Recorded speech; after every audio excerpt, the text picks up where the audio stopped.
आप हैं निष्कर्ष भारत के साथ और मैं हूं मनोज चतुर्वेदी। देखिए, नालंदा में एक गर्ल्स हॉस्टल में जो है वो दुराचार का मामला सब सामने आया है और उसी पर जनसुराज ने एक प्रेस कॉन्फ्रेंस रखी थी जिसमें तमाम जनसुराज के जो दिग्गज नेता हैं वो मौजूद थे।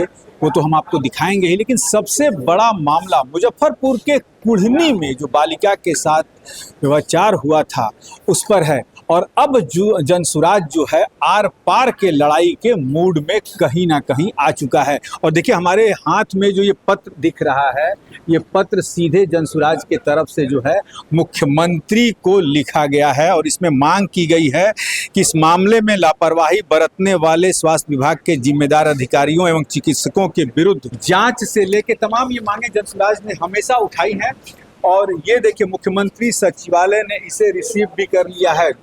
इसे झुठलाया नहीं जा सकता है कि नहीं, कोई पत्र नहीं मिला है। और जैसा कि मैंने आपको बताया कि जनसुराज भी अब आर पार के मुद्दे पर लड़ाई लड़ने वाला है, सड़कों पर उतर के मंगल पांडे को घेरने वाला है। हमारे साथ रामबली चंद्रवंशी हैं, दिग्गज नेता हैं, जनसुराज के जमीनी स्तर के नेता हैं। क्या कहिएगा, अब घेरने की तैयारी आप लोगों ने कर ली? देखिए, स्वास्थ्य विभाग में अनियमितताओं का अंबार है और यह काम था प्रतिपक्ष के नेता को बिहार में उनके कमियों को उजागर करना।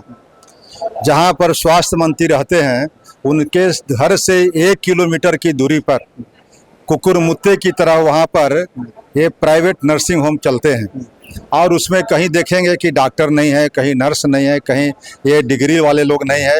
ये और जितने एम्बुलेंस आते हैं आउटसोर्सिंग वाले, वो सब पैसा लेकर के वहाँ मरीज फिक्स है, हॉस्पिटल सबके फिक्स है, मीडिया को भी जानकारी है। एकदम बिल्कुल, ये सबके नज़र में है। आप कभी भी जाके जांच कर ले।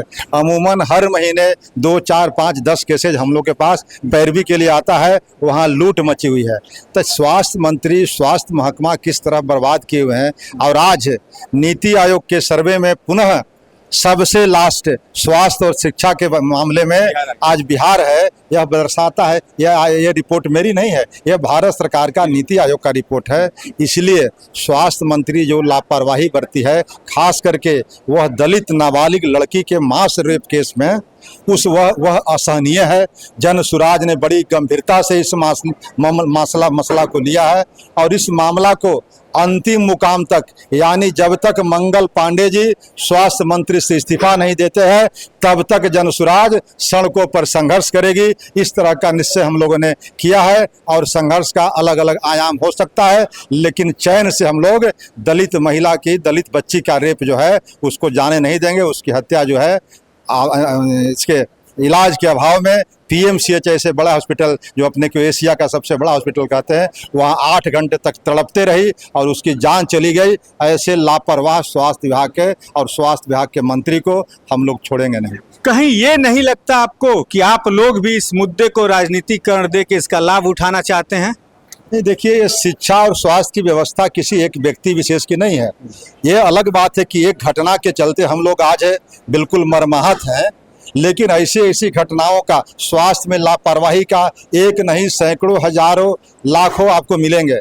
अब PMCH में जाएंगे तो वहाँ ऊपर से छत से प्लास्टर गिर जाता है। NMCH में जाएंगे तो किसी का पैर चूहा कुतर लेता है।